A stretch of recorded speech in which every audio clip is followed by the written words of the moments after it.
The 0-2 pitch, swing and a miss, struck him out. The Philadelphia Phillies are 2008 World Champions of Baseball. Good evening, everybody. Welcome back to another episode of the Phixated Podcast. I am your host with my hat pulled a little bit further over my eyes tonight, Mike Azzolina, and I am joined by a guy who has been waiting for this episode. Regs, I'm not crying, you're crying. I finished Ted Lasso tonight. I was crying when I finished it, so you have been well behind. I've been patiently waiting. I've been a good friend. I haven't said anything about it. I haven't implied anything. I haven't hinted at anything. I feel like I'm going to pat myself on the back. I've handled this perfectly as a friend who was waiting for another friend to finish a series. But I cannot wait to talk about it with you. Yeah, we're gonna jump into it at the end of the show. It's gonna be like a conversational Phixated.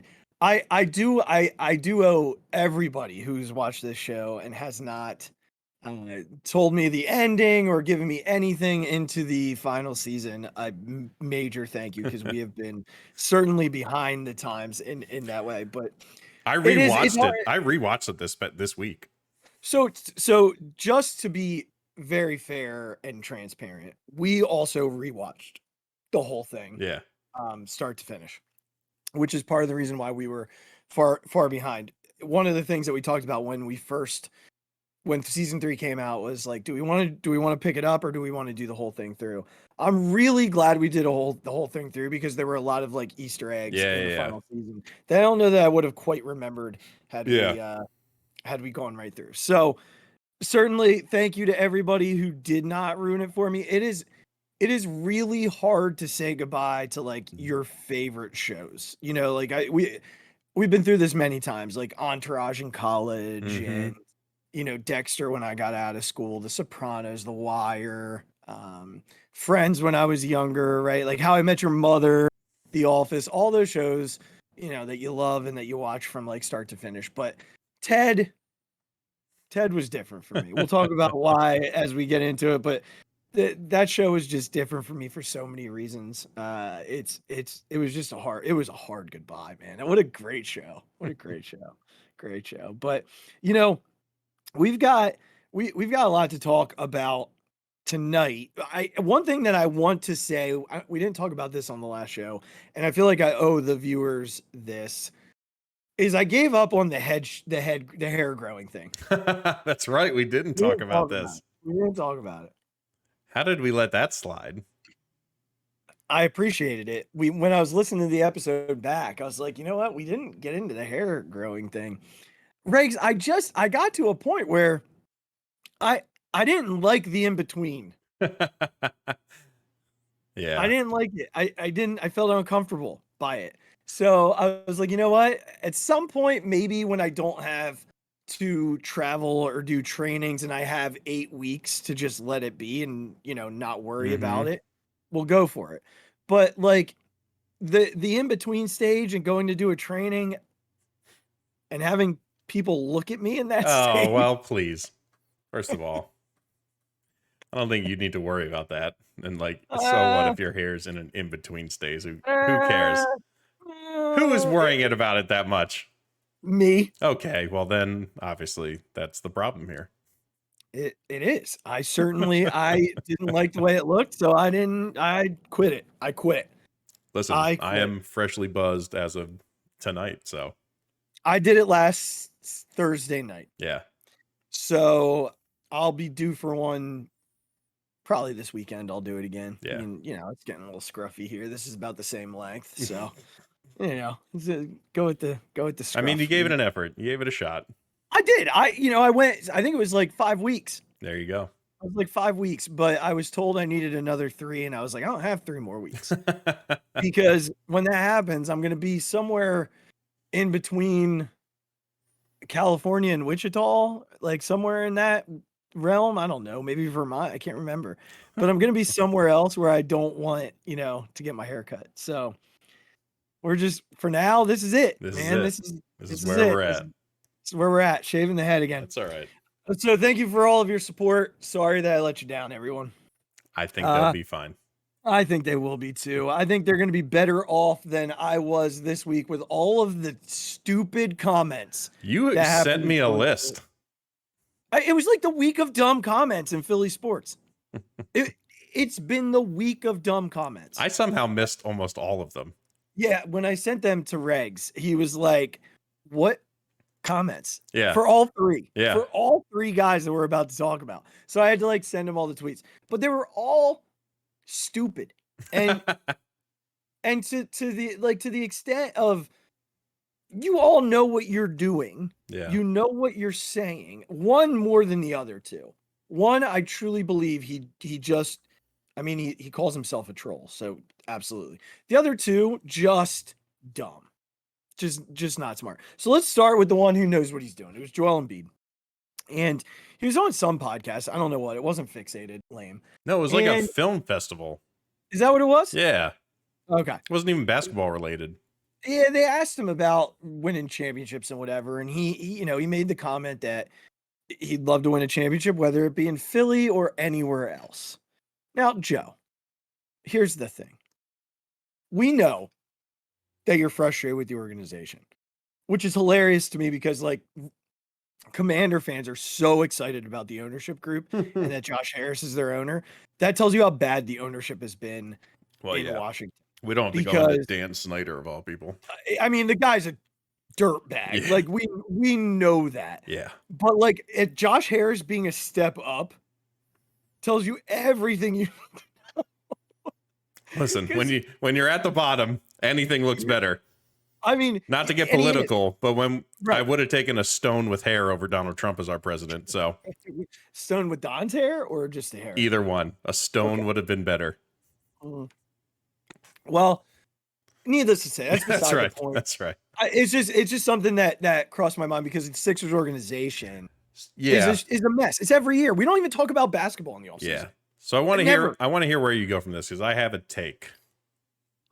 Riggs, I almost feel like you just blow it up, man. Like I'm kind of done with the drama.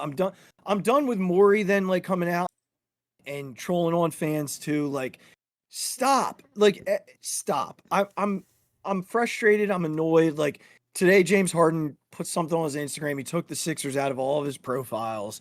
It's annoying now. I'm ready for like the 10-win Sixers, like the process Sixers. I'm just kind of done with this whole every year it's something different. If it's not Simmons, it's Butler. If it's not Butler, it's Harden. If it's not Harden, it's Embiid. Like, I want a normal offseason in basketball. We get normal off seasons from the Phillies. We get normal off seasons from the Eagles. And with the Sixers, it's basically like watching Days of Our Freaking Lives every summer. Yeah, I'm going to relate it back to a previous episode we did where I kind of talked about what the culture of the Sixers is and how even Joel Embiid, as good as he is, has not, like, the culture still isn't right. Yeah. And look, I'm going to make a comparison. It's not a fair comparison given the organizational status of each of these things. And even from a player standpoint, it's not apples to apples, but it's just like when you need an example of something, this is kind of a go-to. But like, there's just a difference, and I don't know what it's going to take for Joel to really get into the true championship mindset. My favorite NBA player ever who's not a Sixer is Tim Duncan. Mm-hmm. Like, just full stop. He's my favorite basketball player I've ever seen. And when you think about how he is a player, as a number one draft pick, came into this league and allowed Popovich to coach him and allowed like his teammates to see, well, if Pop is yelling at Timmy, I can't bitch and moan about how Pop talks to me. Yeah. You know what I mean? Like, and we're like, you've heard people talk about this. Like, this is not a new thing. And Joel Embiid has never had a coach like Greg Popovich. So I'm not comparing sort of the coaches that he's had or things like that. But the culture of the Sixers is broken. It's broken, man. That's why I made the argument that not bringing James Harden back is the best thing to do. Something has to change in this culture, in this basketball organization. Like, it has to. You can't say what you're going to say on a podcast publicly. And regardless of what kind of podcast it is, who you're talking to, it's going to get out. This one took a little while. It was like 4 days after it actually happened. But you can't then go on Twitter and say, oh, you guys know me, like I'm just a troll. Like, no, man, that's not how it works anymore.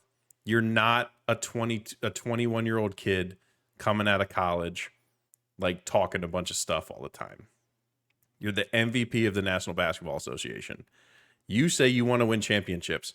How about your behavior reflects it?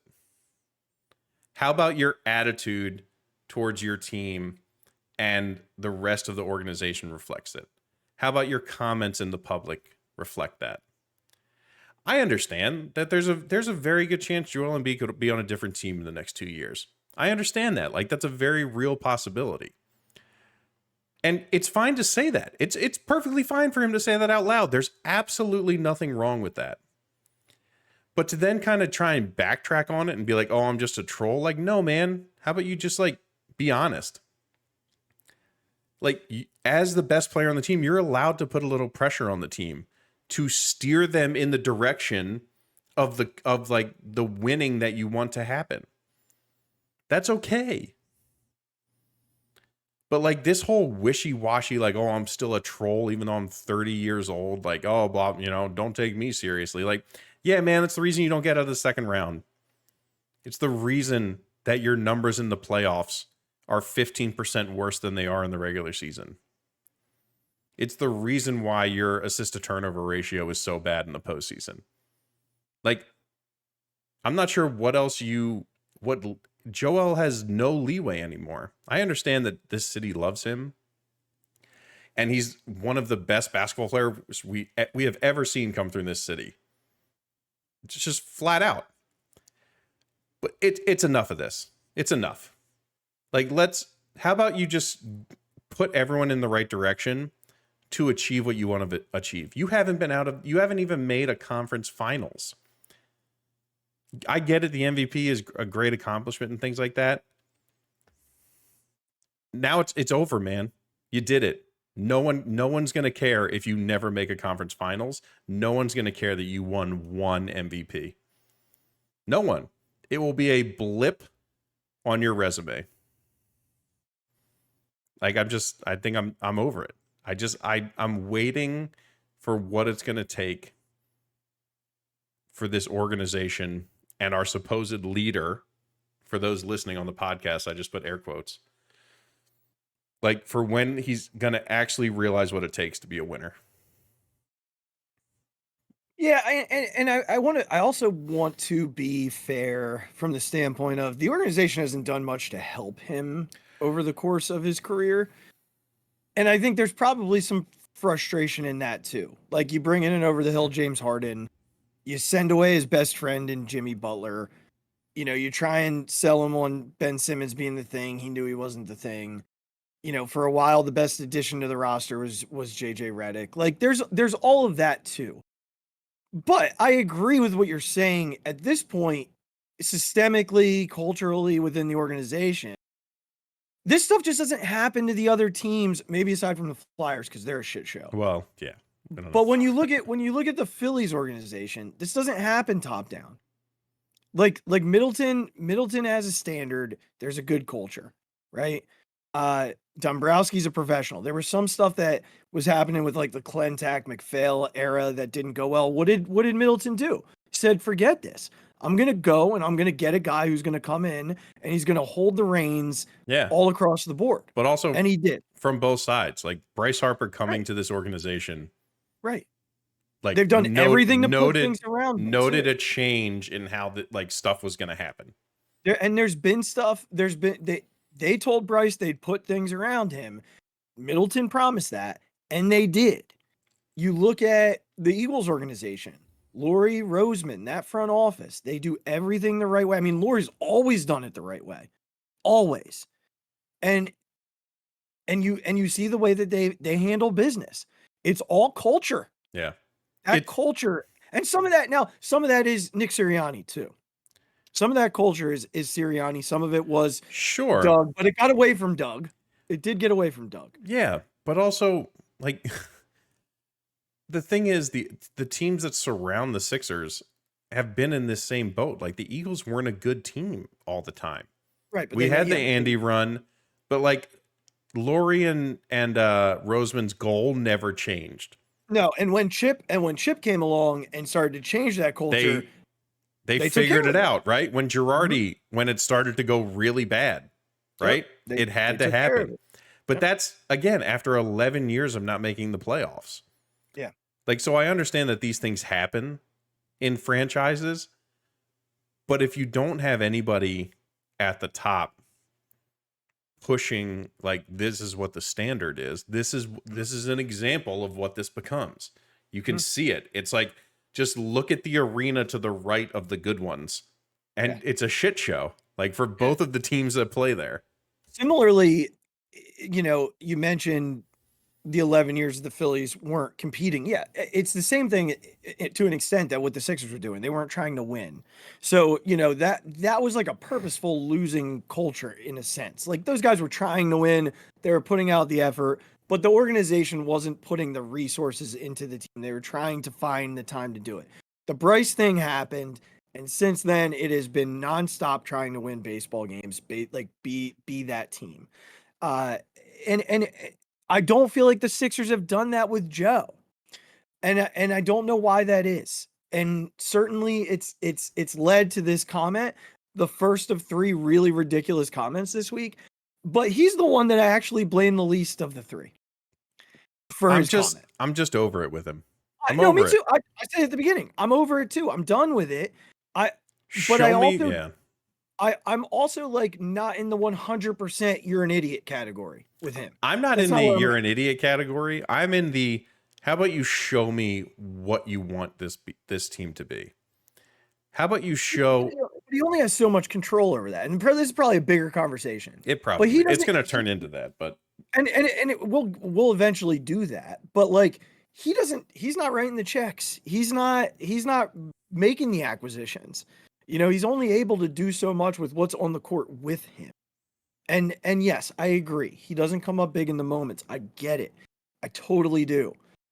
But I don't know that it's necessarily the right or the fair thing to put on to him what you want this team to be.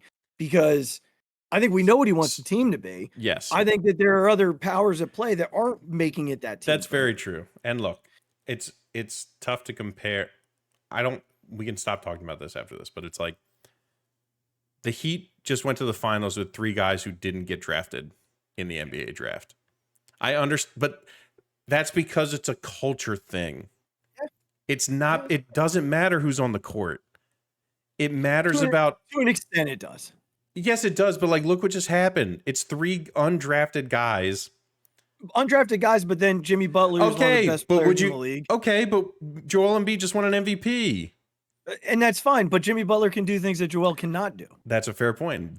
Embiid can do things that Jimmy Butler can't do. From a defensive standpoint, like he's better than Jimmy Butler. He can affect the game a little more. One of the best perimeter defenders in the game, though. He was. He's not that anymore.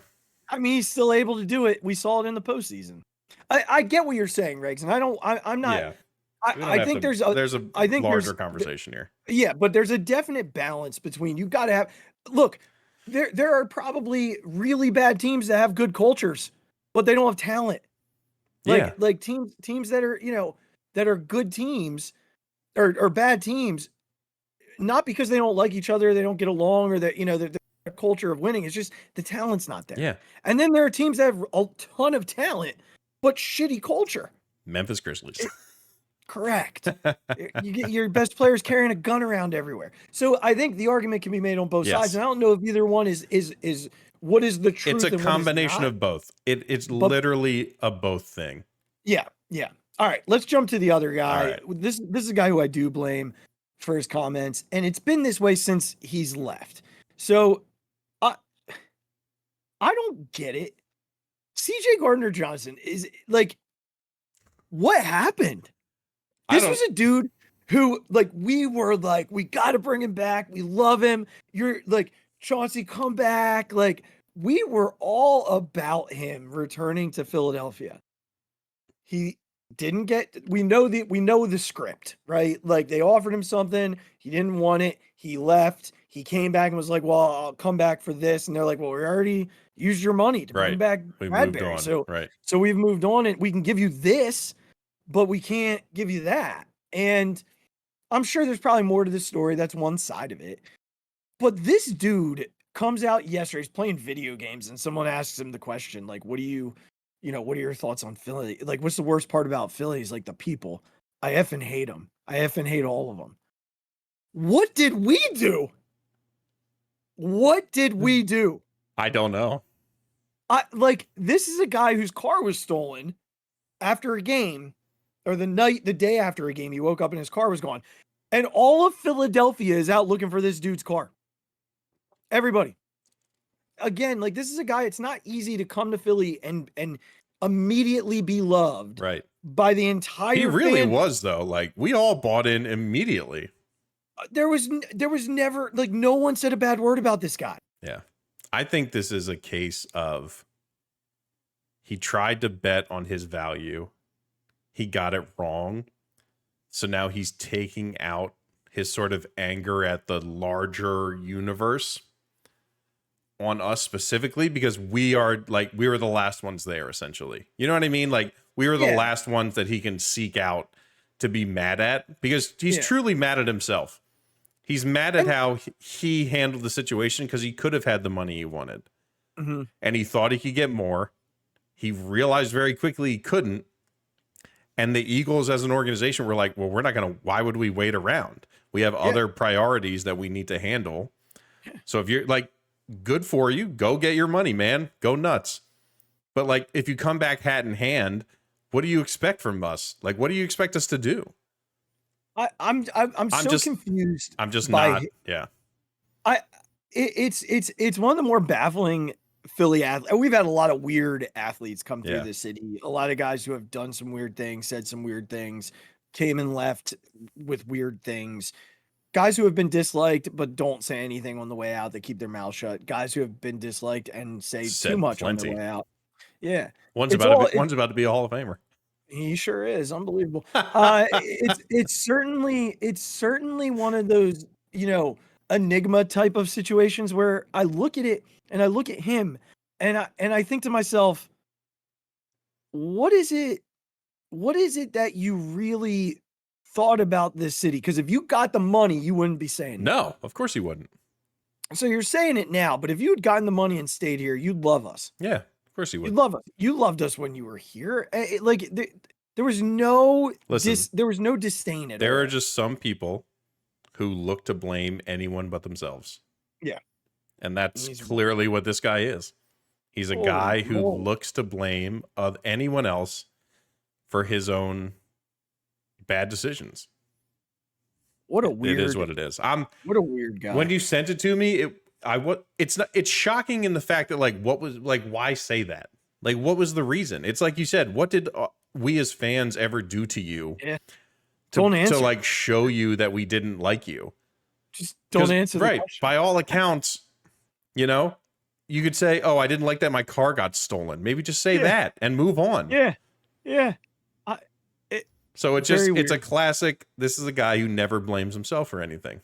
Yeah. I mean, look, he definitely came out about the Gannon stuff after the Super Bowl and blamed him. Yeah. So. And now you get to be on Detroit or wherever he is. I mean, and Detroit might be good this year. I kind of want to play him and I kind of want to expose him. Yeah. And I kind of want AJ Brown to catch a ball and then give him the too small sign. Yeah, that's what. Oh, that'd be so good. And don't talk trash on Philly sign, whatever that is. Probably middle finger. All right, and then there was one more Philly personality, and this one, this is a guy. Look. We were lucky to have Rube on the show. It's a long history with you and Ben, Mr. Davis. I just can't with him, man. It's This guy having a job in broadcasting with the bat during post. I know. Like when they do I know it all annoys you. I know. his hair. I know. He looks like a Lego. We've had these conversations so often. It's it's unbelievable. So let me just preface this with, there are things that some baseball players do that drive me. I'll be up front. There are some things that baseball players do. There are certain baseball players who drive me up a wall. Brendan Nimmo. Correct. Correct. We haven't talked about him in a long time. We haven't. Because the Mets are terrible, so it's a lot of it's fun to almost give them the entire team the silent treatment. Yeah. So Ben was on WIP yesterday, and they were asking him about the deadline and the rumors that are circulating at this point about a potential of Juan Soto. Juan Soto came back on a flight with the All-Stars because the Padres were playing in Philly. Perfectly reasonable. Right. Happens from time to time with those sorts of things. Why would you say no to a private jet to get to where you're going? Instead of going back to San Diego to fly, like it makes no sense for him. So, Castellanos and Kimbrel were nice enough to offer. Middleton allowed it. Like the whole thing, great. It's classic Phillies stuff. So they asked him about it. And here's his response. I look at Juan Soto like Harden. I don't think that act is going to fit in the Phillies clubhouse. There's a reason this team is as good as it is, because they love each other. I don't get that vibe when I watch Juan Soto play. What about Juan Soto don't you like? Here's what he doesn't like. There are two things he doesn't like. He doesn't like the box stuff when he takes a ball and he looks at the pitcher and he does the slide. The Soto he doesn't shuffle. Like that. Soto shuffle. He also doesn't like the way he runs around the bases when he hits home. He and Larry Anderson cannot stand Juan Soto. They can't, because in their day, that wouldn't have happened. Yeah. Listen, Larry Anderson threw like 90 miles an hour. I was about to say, and also Reese might have taken the longest home run trot that's ever existed in the world. No one had a problem with the bat spike. Right. Or him right after he got thrown at, literally almost walking around the bases. No one had an issue. This is just this is a classic, if he's not on your team, you hate him guy. Well, here's the thing. Juan Soto is basically a Hall of Famer at the age of 25. Yeah. You can't tell me that if the Phillies traded for him tomorrow, that you'd be disappointed because you don't think he's a culture fit. Listen, first of all, hold on. I just need to go. First of all, there's no history of Juan Soto being a culture problem. The guy won a world championship in Washington as the best player. As the best player at 23 years old. And he did it. He was as clutch as you could be in the postseason at 23 years old. Correct. That's one. That's numero uno. Okay. He went to San Diego, right? And they got to the playoffs last year. They got hot like the Phillies didn't win. They've been bad this year. What's the difference between last year's team and this year's team? Who wasn't on that team in the postseason that's on that team right now? Fernando? It wasn't Juan Soto. It was Fernando Tatis Jr. I'm sorry. I refuse to believe that Juan Soto's the issue in San Diego. He wasn't the issue when he was in Washington. I was about to say, that's what I texted you. I said, was there ever anything that came out that there was an issue with Juan Soto as a locker room guy in Washington? Even when they were doing terrible and he sort of like was saying like, guys, like, come on, we got to do better than this. Didn't hear a word about it. When Trey went to LA and they were in the playoffs, what did Juan Soto do? He showed up to a Dodger game wearing his Washington Trey Turner jersey, sitting next to Kevin Long. Right.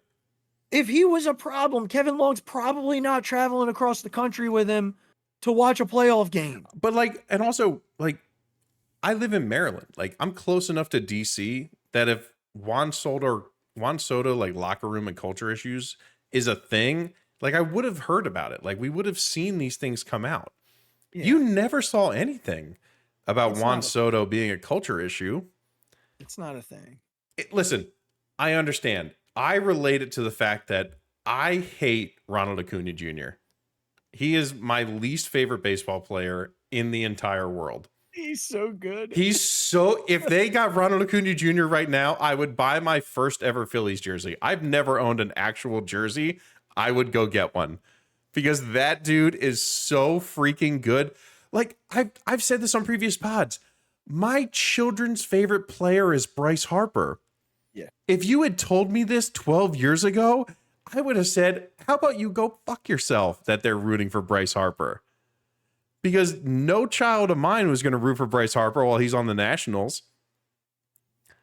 And now it's literally their favorite player. Yeah. And one of mine too. Like, I don't know what else you want me to say. Like, this is just it's how this stuff goes. It's idiotic, first of all. Yes. Yes, exactly. Words literally out of each other's exactly. mouth. I said it in a much harsher way yesterday, but Juan Soto has more talent in the nail on his pinky than Ben Davis does in his entire body. Look, I went through this a couple weeks ago in a conversation that we had, that to play Major League Baseball, you have to be cream of the crop. Yeah. Ben Davis played professional baseball. It's like we talked about. Garrett Stubbs won the NCAA Best Catcher in College award. And he's a backup catcher. So I'm not saying Ben Davis was a bad No, right, of course. And it's absolute hyperbole what I just said. But do not dare criticize or make that assumption about a guy. I just wish it's such a, and again, I say this because it's the thing that we work to avoid so much. These talk radio takes and these ESPN first take things that people have to say in order to get clicks. It's like, if you just think about what you're saying, if there had been any precedent that Juan Soto was a culture issue, then fine. He says it. It is what it is. He has a valid point because you have examples of it. You can cite, in 2018, this article came out that he was whatever. He wasn't trying that hard. People asked him about it. He kind of dismissed them. Okay. Then you could at least look and say, look, I have these examples. You have nothing to stand on. You're standing on nothing. Assumption. So it just doesn't. Opinion. Yeah, it doesn't make sense. I understand why people fall into it. Look, again, I didn't like Bryce Harper when he was on the Nationals. I didn't like him. You and I have had this conversation about Bryce Harper a million times when he didn't play for the Phillies. And look, I think it was kind of deserved. He was kind of like a prima donna, and he got into certain situations where I'm sure now, as a 30-whatever-year-old father of two, he'd look back and say, yeah, that wasn't my best. That's not me at my best, guys. But look, stuff happens and it changes. But to come out and say that Juan Soto is a culture issue with zero examples to that fact is idiotic. And it's just to get your opinion heard by more people, because then they can clip it and put it on Twitter and you can get more clicks. And that's all it is. And when it's so transparent that that's what it is, it's almost worse. If you had just said it out of ignorance, it's almost better than knowing that you said it on purpose with zero reference or zero way to back yourself up. Well, look, that's going to end our segment on dumb comments in Philly. I feel like we could probably do this every week. We probably could. We could just do a segment on idiotic comments from we probably could. Philly standouts, but you talked about Bryce, and that's going to take us into our Phillies comments. I don't know that there's much more to say about Ben. Ben, I just need you to be better. But the trade deadline looms. Yeah. We were told Bryce was going to play first base at some point this week. He has not played first base. So let me ask you. I want to ask you this question.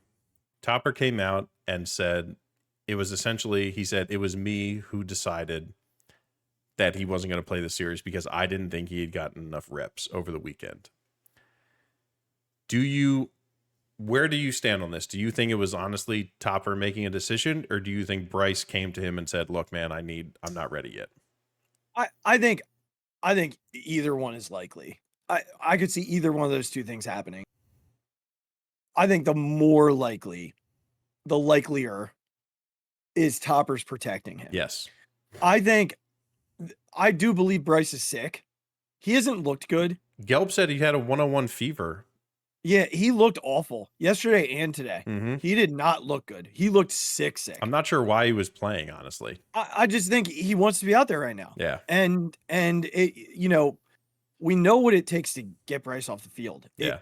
Literally took elbow surgery for him. Gelb literally put in his article that he had 101 fever. Like he didn't like imply it. He said Bryce Harper was sick.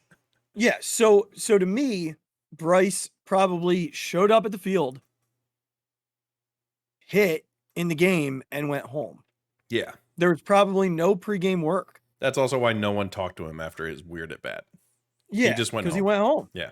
And today he looked bad. Just I general. didn't watch a second of the game today, if I'm honest. He didn't look good again. He looked sick. Yeah. So I'll be curious to see what it looks like when they get to Cleveland, because now the comments playing Cleveland. My point to this being, your plan at the deadline relies on Bryce Harper playing first base. We have to see it. We have to see what happens. There are a couple of things that I talked through today with friend of the show, Adam. The first one was, it all depends. It hinges on Bryce playing first base, right? That was number one. Number two was, is there a possibility that there's traction to a Goldschmidt acquisition and that you're like, you know what, we're not even going to bother?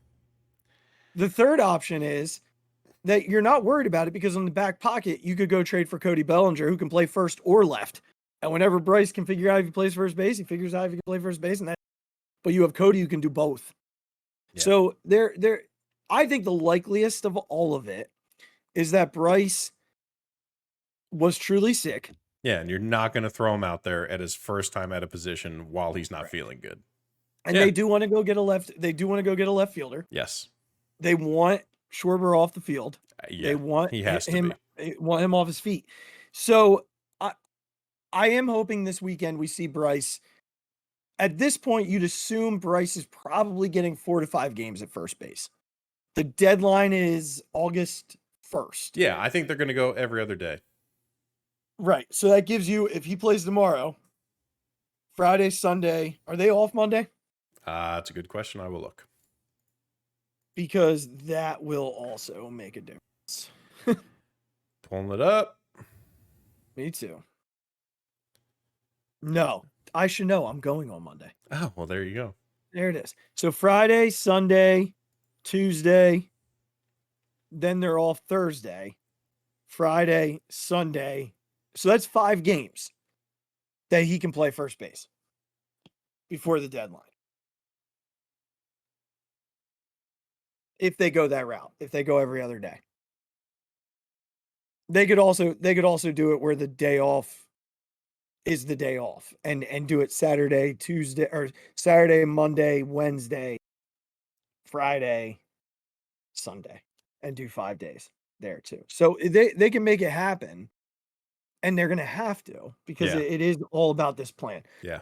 And again, I still think Gelb said that pitching depth is clearly something they're looking at.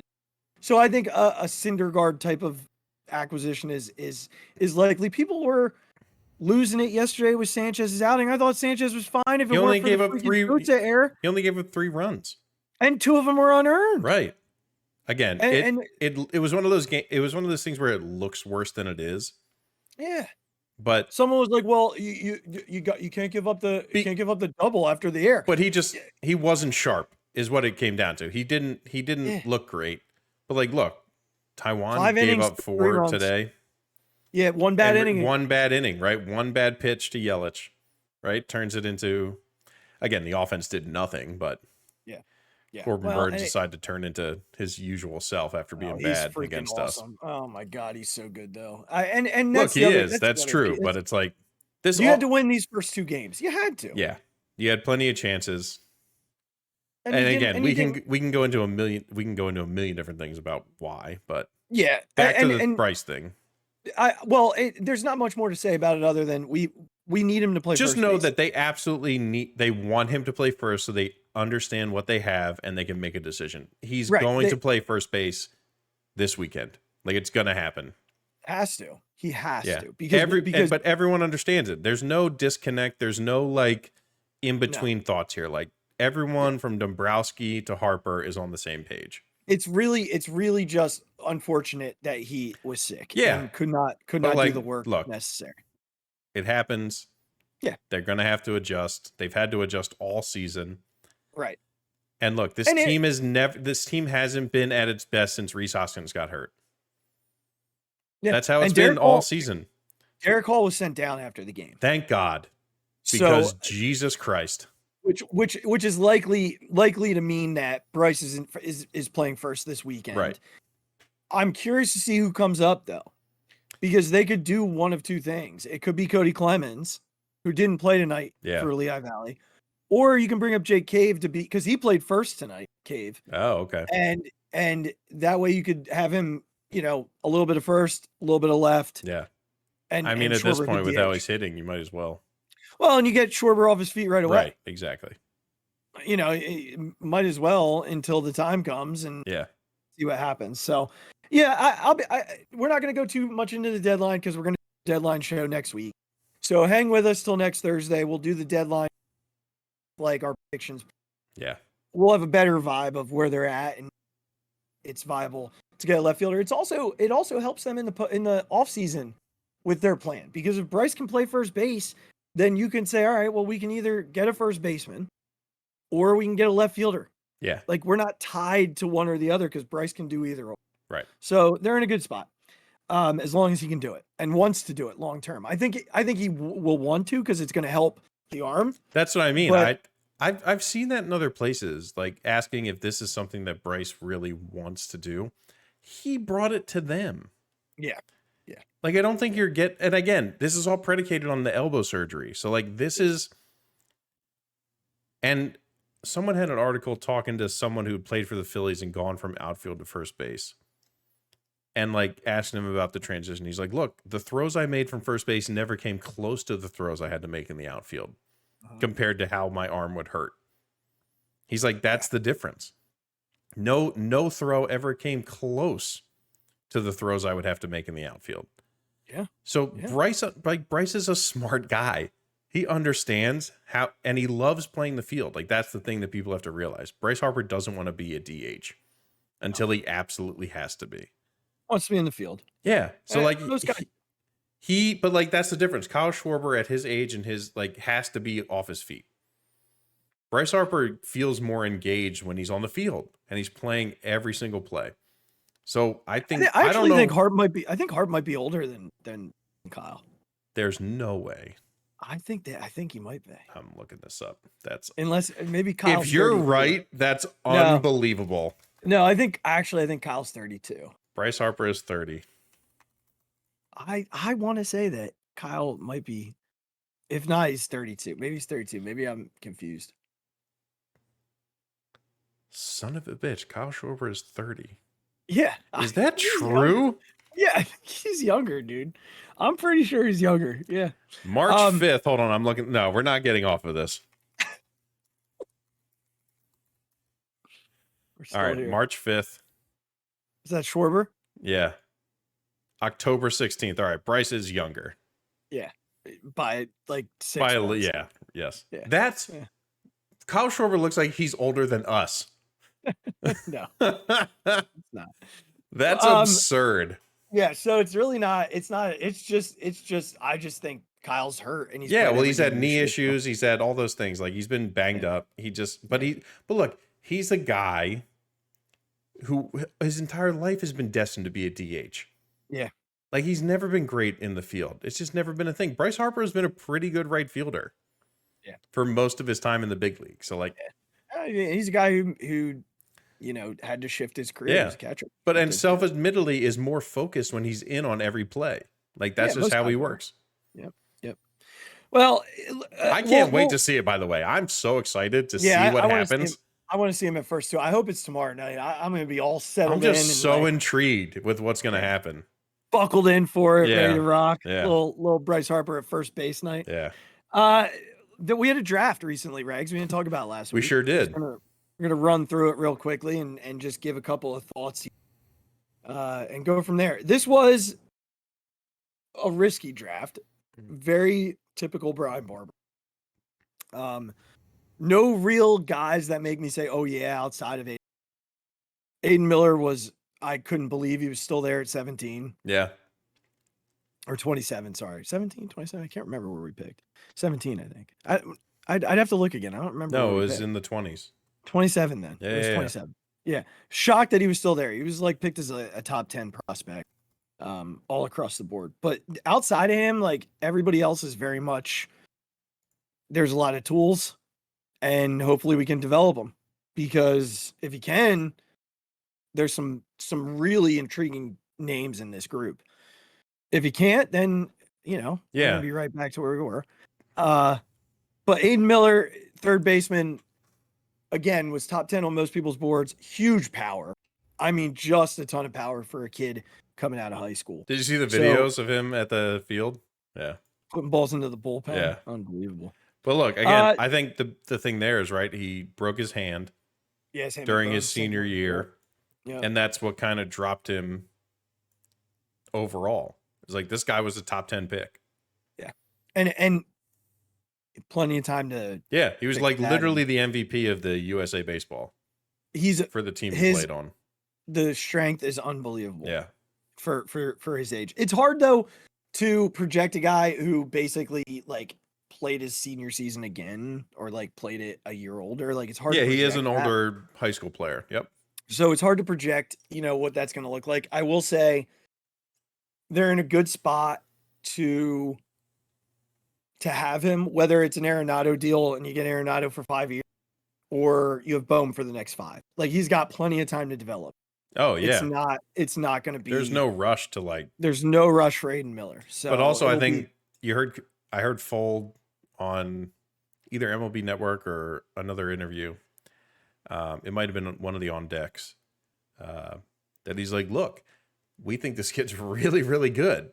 Like, I get it. There's people ahead of him at the major league level, but he's like, if this kid's flying through the minors, like he's not going to stay low forever. Like we're not here to hold him back. No. And it's been a philosophy change for the Phillies over the last few years. I mean, look at the Andrew Painter thing, which we should probably at least touch on. Yeah. But they're not afraid to push guys through the system. Yeah. They're just not. And I appreciate that because for so long we held dudes down. There's no reason to. Like now they're it's not just doing not it The smart even teams don't do that. Even like a Stott. Like they, when he was ready, he was ready. That was so they didn't have a second round pick because of the Castellanos signing. So Devin Saltabon they took in the third round. Was it Castellanos or Trey? Oh, it was Trey this year. It was Trey this year. Yeah, it was Trey. It was Trey. Devin Saltabon, the outfielder from Hawaii. Yeah, fine. Not a whole lot to write home about. I know that he was his dad, so that's pretty cool. Little professional courtesy there, but sure, we'll see. I mean, a high school outfielder. Yeah, and it's what they did. It's what they did with their next pick, Tayshawn Walton from IMG. The kid makes really good contact. 6'3", 225 pounds. He's like 18 years old. I was just about to say the size would look like there's a ton of power. That's absurd. There's not a lot of power yet. I think he'll grow. He's definitely going to grow into the power. Right. The swing is more contact driven right now, which is great. But when you get that big, that fast, you have to learn how to do that. Well, I would fear the contact tool would be the struggle at that. Right. Time. Exactly. You're absolutely right. But if that's where you're starting, that's a great place to be. So he's already got that, which is great. That's an enormous human being at 18 years old. Yeah. Yeah. I mean, he might not be done growing either. That's just a truck of a human being. So that's there. And he's from IMG in Florida. Like, that's like not a place to, That's a good some serious stuff. Then with their 6th round pick, they took George Klesson, a right-handed pitcher from Minnesota. Don't look at the numbers because they're not good. No. But this is a dude whose stuff could be really good. And this is, again, it's a Brian Barber pick. Like a lot of what you see from this point on is stuff driven. Yeah. It's stuff driven. This looks like a reliever to me. I think Eddington is more of a starter type. Missouri State, home of Ryan Howard. There you go. The slider is going to be like his pitch. I do think there's a starter there, but worst case scenario, he's a reliever and he's probably a high leverage. But reliever. I think the great thing as we keep going through this, is that I want everyone to understand it. I'm just saying this because I understand a lot of people don't dive into the MLB draft like we're going to. Like, it's long. There's a lot of picks. Obviously, because you're building farm systems. No, I understand, but you're building farm systems. Like, it's very different from like the NFL draft or the NBA draft or things like that are very, very top heavy. Yeah. But it's like who's the guy who throws 102? Which one's that one? It was one of these guys, right? Yeah, I don't know that it was. It might be Cam Brown. It might have been a guy they took in day 3. Maybe it was, but anyway, I want people to understand, like, when you get to this part of the MLB draft, the smartest teams go for stuff. Mm-hmm. It might not be perfect. It's all projection. It might not be perfect, but also I want everyone to be very confident. Like, the Phillies have started to prove, and they're continuing to prove with Mattingly and things like that they can develop these guys into what they need to be. Mm-hmm. That wasn't that way in the past. No. But like, the fact that this is what we're doing, we're just getting the guy with the best stuff, is like very exciting. Oh, for sure.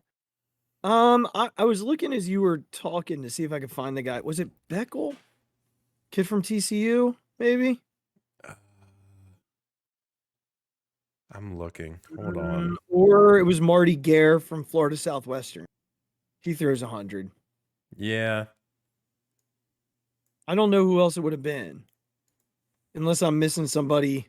I'll find from it. Day. I'll from find day it. 2. Hold on. You find it. I'm gonna keep kind of moving. Yep. Keep going. Keep going. I'll find it. Okay. So I kind of like the Bryson Ware pick. He's a it was Klassen. It was Klassen. Yeah. Okay. George Klassen, the kid from Minnesota. Okay. Yep. That's the stuff bet. Thank you. Yeah. Got you. Bryson Ware, I kind of like. He's a third baseman from Auburn. I think he's probably more of an outfielder, but he hit 350, 24 home runs, 63 RBI this year. For me, he's probably like more of your organizational type player, like your Matt Vierling type player. Like, that's what he's going to be. And that's fine. You need those guys. Yeah, those things aren't unimportant. Like, those things matter. No, they took a few guys that I think will end up. One of the 3 guys that I looked at, it's usually like your college players. Right. Yeah. Like, Vierling was a good player at Notre Dame. Right. This dude was a good player at Auburn. Right. They took 2 other good players from really solid. They're baseball already players. like established baseball players. They're solid. They're going to just continue to get that little bit better, little bit better, little bit better. Yep. Then they took Avery Owosu, I think it's pronounced Asiadu, from Southern Illinois, 293, 396, 590 with this season. Another outfielder. They really went outfield heavy. Mm-hmm. And then Cam Brown, a pitcher from TCU. So that was like their, and again, another like stuff guy. So that was like those were their top 8 picks. Then you get into those last 7 rounds. You're really you're building the system, right? Yep. And there are 2 guys that I want to highlight, and then one that I want to talk about. A guy who is really intriguing to me. The first is Zach Arnold. He's an infielder from LSU. So that's your other like guy who. Okay. It says Houston here. Is it Houston or is LSU? he from Houston? I thought he was from LSU. I mean, this is just the Phillies draft tracker, but I don't know. I thought it was LSU. I could be wrong. Yeah, it must be Houston. On 2 of these. Okay. It's Houston. Sorry, I didn't mean to call you out there. No, you're good. There's a Zach Arnold from LSU, and there you go. It up earlier. Perfectly understandable mistake. But okay, so kid from, but again, same sort of thing. That idea of being a depth guy in the organization. Mm-hmm. No, I'm glad you called me out. The fans need to know, man. And then Pierce Bennett, who is a second baseman from the best program in the country this year. Yeah. Another guy who, and they took him with their last pick. But another guy who, to me, is that organizational guy. You know, he might see some run at the big league level at some point. He might not. But you take those guys to make sure that you fill out your. That's all, and that you have org dudes who you know you can depend on. Yeah. And maybe they get there. Maybe they do. And then the last guy that I'm not sure. I don't know because he's an Oregon commit. Not like a big superstar, highly projected kid, top 10 pick that just fell because of his commitment. But a guy I didn't expect to get drafted outside of the first 5 rounds because of the commitment is Caden Hediger. A switch hitting catcher with a ton of pop from the left side. I could see him ending up being like a corner outfielder, maybe a corner infielder, but I think catchers, that would be the ideal position. Yeah. I'm stunned. And I do believe they signed everybody in the class at this point. I think there was only one I saw on the list I was just looking at that they didn't sign yet. And it wasn't Hediger? No, it was not. I just want to see if they've signed him. I'm just going to quick, did the Phillies sign Caden Hediger? Because I thought I saw the other day they did. Yeah, and I was like, 397 500. Yeah, Sierra Canyon, which High is School. above the slot. That's above the slot there. Which they could do because they drafted a lot of kids from college. That was their 11th pick. Money. Yep. And they saved money. Wow. Okay, so this will be fun because that is a switching the catcher is crazy. That's an interesting pick. Yeah. That's wild. Okay. Cool. Caden Hediger it is. So again, a fun draft. Reg said it perfectly. You can't look at a baseball draft and say, well, they didn't get this and they didn't get that. And it's all projectables. Yeah. You don't draft on need because your system is so full of guys that you're trying to develop. And you're just drafting tools. And baseball is such a crapshoot of who's going to end up being good and who isn't. If you go and look at drafts from 5 years ago and look at the first round. What? There's maybe 2 or 3 guys. I will tell you the Bryson Stott draft, freaking loaded. There are dudes in that draft. I think the first 20 guys are in the major. That's unprecedented. I feel like. Yeah, I'm pretty sure that most of those dudes are in the majors. Yeah, that's absurd. Yeah. But again, that's what speaks to what we're talking about. That just doesn't happen. Right. It's why it shocks us so much. Yeah, exactly. That's why we're so surprised by it. Yeah. Because it's not the norm. It was the 2019 draft. I just want to pull it up real quick. Yeah, I want to hear these names. Yeah, it's unbelievable. All right, first round selections. Here we go. Adley Rushman. Yep, he's there. Bobby Witt Jr. Yep, he's there. Andrew Vaughn. Yeah, he's there, right? Yeah, JJ Bleday. He's there. Riley Green. Yep. CJ Abrams. Yep. Nick Lodolo. Yep. Josh Young. Yeah, where's he? He's in Texas. He Thank you. That's right. Yeah. Or he's a catcher. I can't remember which. Either way, he's there. Shea Langoliers. I don't know if he's in Atlanta full time. Yeah, I think he is. I'm pretty sure he is. Hunter Bishop, I don't know. Alec Manoa. Yep. Back and forth. Yep. We know that story. Brett Beatty. Yep. Keone Cavaco, I think, is there in Minnesota. Is he? I think he's there. I think so. Let me just click on the name here and see if he's made his debut yet.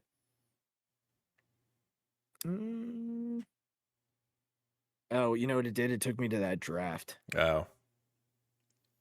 It's all right. You can look it up for yourselves. It just has you look it up. You look it up. I'm going to keep going. Then Bryson Stott. Yep. Will Wilson, I don't think is there. I don't think so. Doesn't sound this familiar. guy. This next guy's pretty good. He's not bad. Corbin Carroll. Yeah, just ho-hum. Oh, okay, yeah. So far, there are 1, 2, 3. What a 4, steal Corbin Carroll was. There are 4 All-Stars in the first 16 picks of this Jesus draft. Christ, Corbin Carroll was 4 years ago. Below Bryson Stott. He was below a lot of guys he shouldn't have been below. Holy Christ. The only dude in this draft he should have been below was Adley Rutschman. Yeah, literally. Yeah, those should have been 1-2. Yeah. Jackson Rutledge, I don't think is there yet. Quint Priester isn't there yet. George Kirby is an all-star. He sure is. Just struck He's out an 10 all-star. tonight. Yep. So there you go. Anthony Volpe in the bigs. I mean, I think That's Ethan Small's in the bigs. That's absurd. Yeah. So, yeah, man, that draft was wild. Yeah, that doesn't happen. And I haven't looked at like the others. Like I haven't looked to be like, oh, I wonder what like 2000. Yeah, right. You know what I mean? But like still, I haven't that done doesn't that. it doesn't happen a lot, that kind of stuff. Because like 2020, those guys are still a little. Well, yeah, it's only been 3 years. Yeah, and they didn't get. Oh, Mick Abel was that draft. Well, there you go. So Spencer Torkelson, he's there. Yep. Yeah, he's there. So yeah, okay. Well, we'll see, but just be patient. All right, it's been an hour. We got to get to our It's perfect conversation. timing. I mean, usually we're about an hour 50. Riggs, I don't know what to say, man. Like, let's start here. Where would you put Ted Lasso on your all-time shows list? Yeah, I'm going to be very honest. I didn't watch Ted Lasso from the jump Neither did I. because I anticipated it to be very corny, and I'm just not the person who can watch corny stuff and just kind of like have it on and be like, oh, it's corny, but I don't like it. Like, my wife loves Shark Tank for some reason. Oh, I love Shark Tank. I fucking hate Shark Tank. It's so corny and stupid. I hate it. I can't watch it. When she puts it on, I put headphones in and I turn around because I can't even look at it. So I anticipated that to be how Ted Lasso was going to be. And then I started watching it and I'm like, how can it be this funny and this corny at the same time? And I don't know how it did it. So look, it's not my all-time greatest show ever. Like for me, it goes The Wire is number 1. Yeah. Sopranos is up there. The Office is up there. Parks and Rec for me is up there. Yeah, it's a good one. Brooklyn Nine-Nine is up there for me just because it's so damn funny. I'm trying to think of some other ones. Like Sopranos obviously is very good. Breaking Bad obviously very good. Like, Better Call Saul, obviously fantastic television. I would say it's in the top 10. If I have to give you a guess, I think like Big Bang Theory. I know it's a very controversial pick for me, but I freaking love Big Bang Theory. I don't know why. I just do. I would say it's probably closer to 9 or 10 if I had to give it a real ranking. But still, for me, who doesn't watch a lot of television, it's one of the best shows that I've ever watched. I don't go back and watch a ton of TV, or shows. I've watched all 3 seasons 3 times. Like, that's how it's been for me. Yeah. So I'm with you. Like The Wire, Sopranos, Entourage, Parks and Rec's another great one I mentioned before in a shows ever. But Regs, like for me, this show's like 1 or 2. And it makes perfect sense to me. Well, I think we talked a little bit about before we started the episode. The reason why it's so high for me is because there aren't many shows that you like as vividly as I saw. Yeah, exactly. That's exactly the reason. So I'll ask you this because we said this was going to be a shared fixated. Was there a character in the show that you saw yourself? Sometimes there are, sometimes there's not. Sometimes watch a show. Yeah, I don't know if there's anyone who really kind of captured it. I think if anybody, it was the fact that Roy is such a curmudgeon. Like, and look, you know this about me. I'm a happy guy. You know what I mean? Like, I'm not a negative person, but like, I am an old soul. Like, I've been that way forever. Like, I'm not like ever, even once we got out of college, like I didn't go places that had a lot of people. I didn't want to be around like a lot of people at the same time. Like, I'm just an old soul. Like, it's how it is. I just enjoyed how Roy was like always the old guy in the room.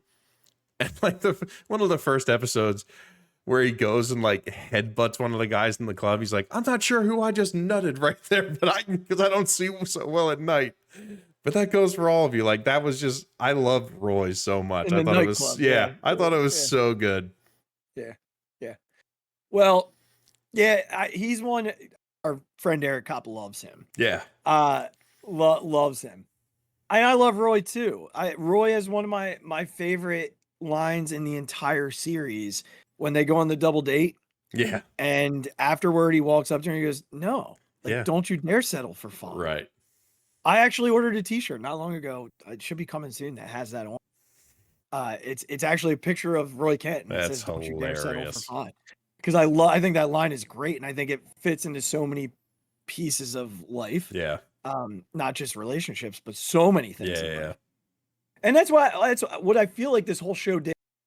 But I will tell you this, and I will say this to everyone who's watching. The first time we watched this show was like 3 years ago. It was right after the first season. It was like same cousin who bought me this shirt because of the show, the Wichita State shirt, the Shocker shirt. But there's a scene in one of the first episodes, I believe it's the first episode, where he's in Rebecca's office and he's all excited and he leaves and he's like, "High five, Tree." Yeah. And he high fives the Tree on the way out. And my wife pauses the show, stops everything, and says, "Oh my gosh, I married Ted Lasso." and you know, I wasn't quite there yet. Like I didn't quite believe. I saw like similarities in our just unadulterated positivity. Mm-hmm. I saw it from the second it started. I was like, "Oh gosh, this guy is obnoxiously positive. Is this what it feels like to be?" The answer is yes. And then the show continues. And the more it continues and the more we dig into Ted's character, the more I'm saying, holy shit, I am Ted Lasso, or Ted Lasso is me, whatever it is, I don't know, but like it is, yes. Yeah, this essence is the same. And it's everything, Rex. It is all of it. It is the whole Ted Lasso portrait. Mm-hmm. Like if you've ever seen those paintings of a person and it has like brain, and it gives you a description, like heart, and it gives it a description, like all these things. If you did that with Ted Lasso and myself side by side, it would be the exact same thing. And I don't say this from the, "Oh, look at me. I say it because people are telling me this 3 freaking years. 3 years I've listened to people say you're Ted Lasso. And I finally, as I'm sitting there watching this last season, I totally got it. I totally got it. I'm watching him battle all of these demons that he hid for so well. But there's a scene with Beard and Ted's mom, one of the last episodes, where she says, "How's he doing?" And he says, "Same old, same old." And she says, "Figured, taking care of everybody else, but never himself." Riggs, that's why I had to leave being a prick. That was why. And there's the anxiety that makes you leave a situation because you can't handle it. There's the leadership part. I mean, for crying out loud, they put Principal Lasso picture of me on my door at school. Like the leadership philosophy of relationships and watching people become their best selves and not giving a crap about the results was exactly my mindset for everything. State testing, I told parents, I don't care what your kids' scores are. What I want to see is that they've become a better version of themselves every day, and that they know that they're cared about. So when I'm watching him do that with his players, I'm like, the hell, did someone follow me around school? You know, like there's the idea of your short time with people being cherished. He loved so much his time at AFC. I loved my principal. Like there's all of these things, and clearly the endless positivity, but the positivity that masks things. Yeah. You know, there are times where I use my positivity to just mask crap that I'm going through. But when Ted went through it, man, he went through it. And we talked about this. Like when I go through it, So I've never, Regs, experienced a character that I fully see myself in, top to bottom, inside and out. So the writers, creators, I thank them for creating somebody that could fix yourself. Like fix yourself. Because he's a great dude. Yeah. But even in the best of people, Right. there are holes. There are things, right? We see the greatest amount of light in our wounds, and I saw it. Like I was watching myself, and I see that there are things that I have to fix, like things that I have to be better at, things that I have to do better because I watched myself, and I watched someone use positivity. And it doesn't mean that I'm a bad person. It doesn't mean that I do. I still guess. The Richmond way was such a cool way to end that. He still was successful, but almost at his own peril. And I felt that because the building I ran was really successful, but almost to my own peril. Yeah. So I don't know, man. It was one of the coolest shows I've ever seen. Most well-written shows. One of those shows that makes you laugh, makes you cry, makes you laugh so hard that you cry. And it didn't always have that, like, the perfect ending. Like, no, yeah, you're almost left to think like, oh, that wasn't the way it should have gone. Like, they didn't win the championship. I said they weren't gonna. I was like, there's no way. Yeah. There's no way they're gonna win. It's too perfect. Mm-hmm. And he had to leave. That sucked. His best friend, he made a best friend. Yeah. Like all of that stuff. There was still like that hint of glow between he and Rebecca that was like, is it gonna happen? And it just wasn't meant to. But there were a lot of things for Ted that didn't happen the way that he had wanted them to, but then there were things that did. Yeah. So I feel it, man. I totally feel it. I totally feel it. Sorry, I said it was going to be a two-way. No, that's okay. It was great. Anything else that you want to add? No, man. You said it perfectly. I think it was a great show. Obviously, having known you for so long, I completely understand all the stuff you're talking about. Thinking back to it, I think like using Oklahoma would be a great way for you to move forward in your life. For like when you just need people to say the honest truth, you just say Oklahoma. Yeah. And you have to tell the truth all the time. Yeah. Because again, it cuts through all that, like you said, the positivity masking something else. Yeah. But it was great. It was a great show. I completely see all the stuff you're talking about. And look, that's like the really great creative stuff that much better, is that because it does that to people. Mm-hmm. Like that's the talent of these people. That's the talent of those writers and those people who created the show. And it's fantastic because it doesn't happen all the time. That stuff doesn't happen. Like, oh yeah, I really relate to that character. And I always sit there and I'm like, I don't know. Like people will say to me like, you're a Friends fan. Which character do you relate to most? And I'm like, I don't know. I guess if anybody, Chandler, I don't. Yeah, like, right. Who knows? Maybe I don't. Right. I don't really know. Like there are so many shows where people say character. Yeah. And I'm always like, I don't. Like, no, this one was spot on. Even like Modern Family, we joke all the time. It's a joke. I'm not as clueless as Phil Dunphy. Yeah. I know that. Like, I think he's hilarious. I think he's a father. He's a wonderful husband. Like, he's got all those things, right? But he's clueless, and it's part of what makes him who he is, and he's great. But truly, top to bottom, this is the first time 36 years of TV shows that have come in and out of my life, and this is the first time that I really saw myself in a character. Yeah. So it's hard to let that go. I'm glad it's still around. Watch it. From the Tree High Five. It's a great rewatch. It's still good.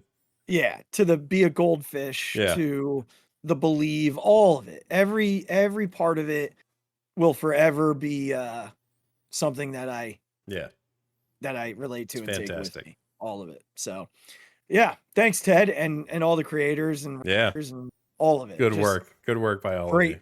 Great work. So all right, man. Well, hey, another fun episode. This one was great. Loved it. Can't wait to listen back. Next week we will be bringing you a preview trades make sure to highlight that. We'll also get into Andrew Painter next week from a Phillies perspective. Yeah. We're going to be starting training camp here soon, so we're going to dive into some birds. Who the hell knows what's going to happen? Yeah, we'll see what happens. And if there's any more dumb comments, we'll bring it too. But in the meantime, absolutely. If you're watching us on YouTube, make sure you subscribe below, and share it with somebody. Go ahead and follow us and rate us wherever you podcast. You can go on to Instagram and follow us at the podcast. You can do it on Twitter. Also follow us on the Phixated Pod at Twitter. Follow me at the Mic Drop 5 or Regs at Regs with a Z. Follow us on the Phixated page on as well. And then from there, go ahead and click the merchandise link in the show description below. But we hope that you all have an amazing and even better week ahead. We'll be back on Thursday with trade deadline. Meantime, be good to yourself, be good to others. Take care of yourself, take care of others.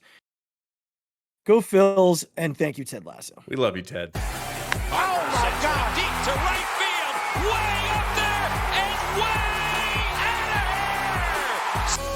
The Philadelphia Eagles are Super Bowl champions. Eagles fans everywhere, this is for you. The 0-2 pitch, swing and a miss, struck him out. The Philadelphia Phillies are 2008 World Champions of Baseball.